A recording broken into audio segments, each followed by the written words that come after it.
When Representative Tom Cole became chairman of the Appropriations Committee in April, it marked the first time an Oklahoman had ascended to one of Congress's most powerful perches. For 15 years on the panel, Mr. Cole, a Republican, quietly climbed its ranks with the gavel in mind, crafting and negotiating bipartisan spending bills. All the while, he tucked in projects for his state, its universities, hospitals, and airports to the tune of billions of dollars. But now, just 2 months into his role, his carefully laid plans could be appended, and with them, Oklahoma's direct line to federal funds. On Tuesday, he will face the stiffest threat to his career yet, a primary challenge from a self-funded conservative, Paul Bonder, who is running on an anti-spending platform. With more than $8 million poured into the race, it has become one of the most expensive House primaries this year. Mr. Cole's gavel once would have afforded him a political advantage. The leaders of the appropriations panels are able to leverage power and curry favor at home by steering federal dollars to build up local infrastructure. But in today's Republican Party, where the right flank is ascendant and spending has become a dirty word, being an institutionalist adept at wielding influence to bring home federal money is increasingly seen as a political liability. Mr. Cole is widely expected to prevail, but the challenge reflects the shifts within the G.O.P. that have helped to make the party ungovernable. Mainstream lawmakers and veteran legislators are increasingly marginalized by ideologically driven right-wing figures who have little interest in operating within the political establishment. It's surprising that he would draw an opponent, because the opportunity for the 4th District to have someone like Tom Cole in this position and authority might never happen. And if it does, it's once every 50 or 75 years, Joseph Harris Jr., the president of the University of Oklahoma, said in an interview. Right-wing hardliners have tormented their leaders in Congress in recent years over the appropriations process, demanding steep spending cuts that the Democratic Senate and White House would never accept. They have repeatedly fueled the specter of a shutdown and forced consecutive Republican House speakers to rely on Democrats to push spending bills through. Outside Washington, the Republicans who craft the bills that fund the government are reckoning with a base that rejects them. Mr. Cole's predecessor, Representative Kay Granger of Texas, also faced an unusually bitter challenge in 2020 from an anti-spending challenger. When the Conservative Club for Growth in 2020 put more than $1 million into the ultimately unsuccessful bid to defeat her, the group cited it as part of a broader effort to punish those who supported excessive federal spending. It is a key part of the pitch Mr. Bonder is making against Mr. Cole this year. Tom Cole voted with Democrats for billions in new deficit spending, a narrator on a television advertisement said. Paul Bonder opposes new federal spending, the type of primary challenge that Mr. Bonder is mounting. He only recently moved to Oklahoma from Texas and has never before run for political office, would ordinarily raise few eyebrows against a political veteran of Mr. Cole's stature. Mr. Bonder recently gave a halting interview on Zoom to a local television station, in which he froze after the reporter asked where he was. Are you in Texas right now? The reporter, Spencer Humphrey, asked. I'm in an office right now, Mr. Bonder said. Is that office in Texas? Mr. Humphrey asked. Mr. Bonder eventually conceded that he was indeed in Texas, not Oklahoma. Mr. Bonder, the founder of an Illinois-based insurance company, has so far spent just over $8 million to depose Mr. Cole. Campaign finance reports show he raised $13,510 and lent his campaign just over $5 million. Mr. Bonder said in an interview that he was willing to invest so much of his own money in the race because he felt Mr. Cole's constituents deserved a more conservative representative who would spend more time in the district. We live by a strategic plan, Mr. Harris said. When you look at the opportunities that we have that will allow the University of Oklahoma to grow over the next years, the research we do, the students and industries we serve, absolutely key to that strategic plan is Tom Cole being in this position. Mr. Harris said years ago, when he was an executive officer at the university and in search of a new president, he approached Mr. Cole and asked him to consider taking the role. Mr. Cole, a former college instructor in history and politics, swiftly declined, saying he had another job in mind. He said he thought he could have the opportunity to become the chairman of the House Appropriations Committee one day.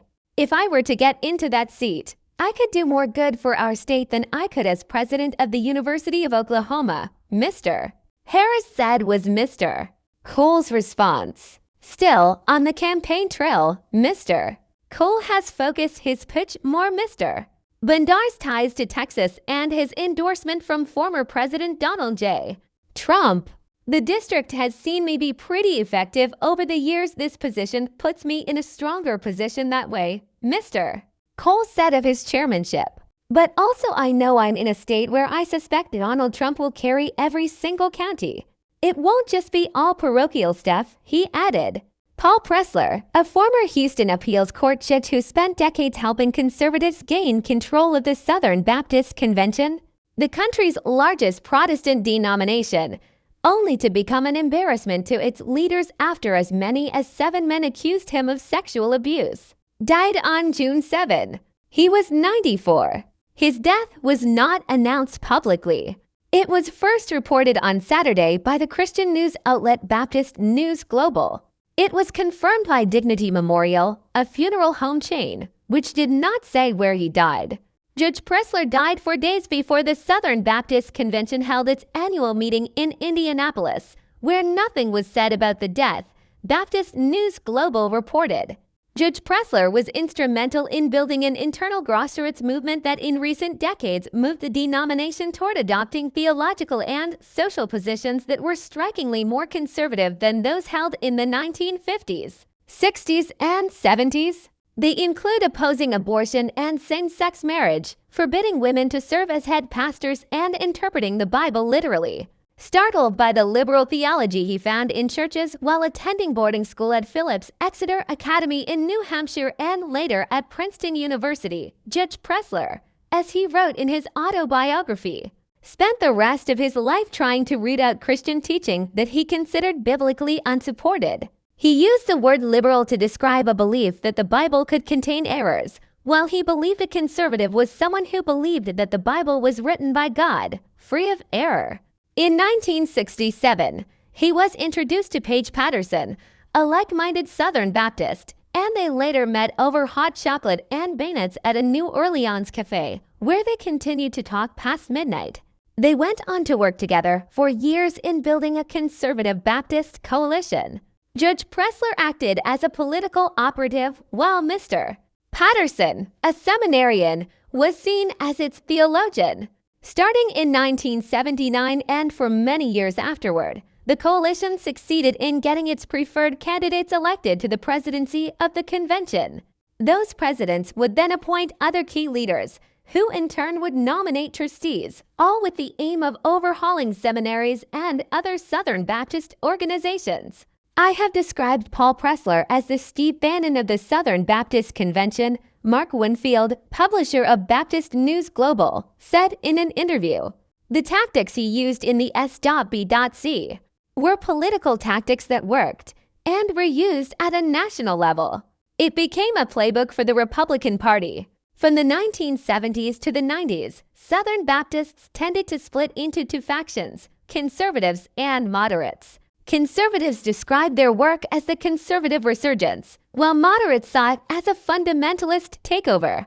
Newly empowered conservatives were known to bus people to conventions to get their candidates elected, where annual meetings of the faithful used to attract 15,000 to 20,000 messengers or delegates. The one in 1985 in Dallas attracted more than 40,000. Many moderates left the convention in 1990 to form the Cooperative Baptist Fellowship. Known for his convening power even outside the Southern Baptist Convention, Judge Pressler was a founding member of the Secretive Council for National Policy, a networking organization for political conservatives. The group attracted evangelical leaders and donors and would often meet with Republican presidential hopefuls, including George W. Bush. In 1989, Judge Pressler was President George H.W. Bush's choice to head the Office of Government Ethics. But he was removed from consideration after the Federal Bureau of Investigation, conducting a routine background check, found what it described only as ethics problems. Officials did not elaborate on the F.B.I. findings except to say that they did not involve accusations of crimes or financial malfeasance. Mr. Pressler went on to serve on Mr. Bush's Drug Advisory Committee. The abuse allegations first emerged publicly in 2004, when a man named Dwayne Rollins accused Judge Pressler of sexual assault in a Dallas hotel room in 2003. Mr. Rollins said Judge Pressler had threatened him if he came forward, according to the Texas Tribune.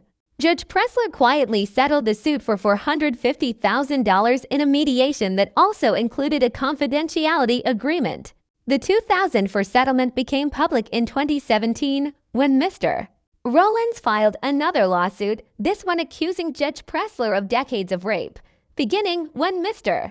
Rollins was a 14-year-old member of the Judge's Church youth group in Houston. The allegations were investigated by denomination officials as part of a larger investigation into how the Southern Baptist Convention had mishandled sex abuse cases in the past.